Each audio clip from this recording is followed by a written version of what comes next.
ताज़िया के सामने शेरनी फातिहा रखकर, शेरनी और खाने पीने की चीज़ें रखकर फातिहा करना ये बिल्कुल दुरुस्त नहीं है।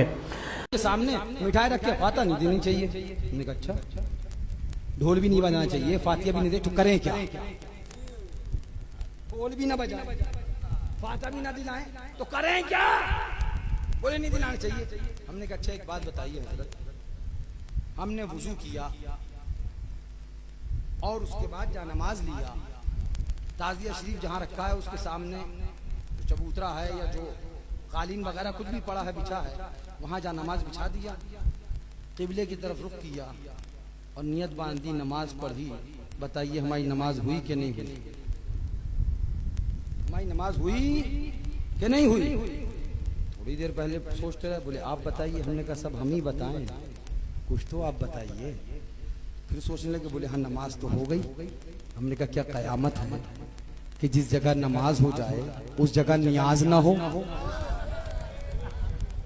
जिस जगह नमाज हो जाए उस जगह नियाज ना हो? तो फिर इन बुजुर्गों ने लिखा क्यों? हमने कहा तुम नहीं समझोगे इन बुजुर्गों ने क्या लिखा। आला हज़रत फाज़िल बरेलवी ने जब लिखा तो जरा आंखें खोल के देखो, लिख दिया जो कुछ करते हैं अल्लाह वालों की, महबूबाने खुदा की मोहब्बत की नीयत से करते हैं। आप इसे नहीं समझेंगे। आला हज़रत ने क्या लिखा, मियां जान नमाज हो जाए वहां नियाज ना हो, ये तो अकल में नहीं आती है बात, ये तो समझ से बाला चढ़ है। लेकिन मैं आपको बात क्या दिखाना चाहता हूँ, आइए जरा, आज नगर नगर, गांव गांव, मोहल्ला मोहल्ला, इधर मुहर्रम आता है, ये फतवा है, ये फतवा है, ये फतवा। बोले ऐसा है हजरत, हम इमामत करते हैं, हमारी इमामत में खलल पड़ेगा। हमने कहा कैसे? बोले इसलिए कि हम फातिहा देंगे तो वो मना किया है फलाने फलाने फलाने फलाने। मैंने कहा जितने फला फला मैं किसी को नहीं मानता, किसी को नहीं जानता, मैं आला हजरत को जानता हूँ, आला हजरत को मानता हूँ। बात आला हजरत से करो, आला हजरत की किताबों से करो। मकसद बताने का ये है, तफसील में नहीं जाता, लेकिन अल्लाह अकबर, ये किया ये किया ये किया, क्या ये आला हजरत नहीं जानते थे? तो क्यों लिख दिया ये अकीदतन हम में से है? तो का एक जवाब। तो बोले असल में ऐसा है, इसको अगर फातिहा को देंगे और फातिहा का दिया हुआ, वहाँ का फातिहा का किया हुआ खाएंगे तो इससे ताज़ियादारी को फरोग मिलेगा। हमने कहा वाह वाह वाह वाह, बड़ी अच्छी बात कह दी आपने। अभी तक तो हम यही समझते थे फातिहा का खाने से फातिहा को फरोग मिलता है ना। अब आपने हमें बता दिया कि अगर ताज़िया शरीफ के सामने फातिहा होगी और वहाँ की शीरीनी मिठाई को खाया जाएगा तो उससे ताज़ियादारी को फरोग मिलता है, इसलिए उसको नहीं खाना चाहिए। अगर हुक्म इतना सख्त था, अगर मामला इतनी शिद्दत का था, तो फिर तो मुफ्ती आजम को बम्बई में ताज़िया शरीफ की जियारत करने भी नहीं जाना चाहिए था। सुभान अल्लाह, सुभान अल्लाह, नहीं जाना चाहिए था।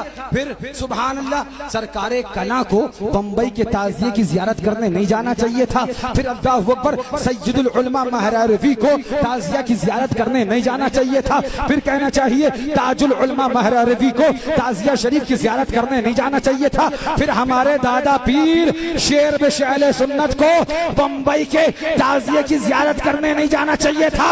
मौलाना साहब जरा सोचो तो, क्या आला हजरत को मुफ्ती आजम से ज्यादा तुमने समझा है?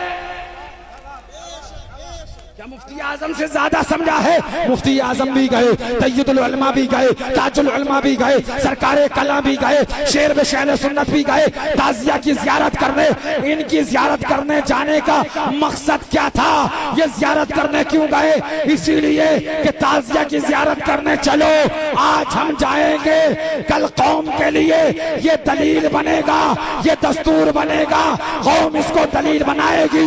इन बुजुर्गों का मकसद यही था, इनका मानना यही था, ताज़िया की जियारत करने चलो ताकि लोग ताज़िया शरीफ रखते रहे, उसकी जियारत करते रहे, उसे बाई से बरकत और बाई से सवाब समझते रहे। और जब ताज़िया रखते रहेंगे तो नारा हुसैन का लगता रहे, जिक्र हुसैन का होता रहे, तज़किरा ईमान का होते रहे। और ये इस तरह से पैगाम दे रहे थे, ऐलान कर रहे थे, शम्अ यादे रुखे जाना न बुझे, शम्अ यादे रुखे जाना न बुझे, खाक हो जाए भड़कने वाले वाले। बेशक, सुभान अल्लाह, बहुत खूब, बहुत खूब।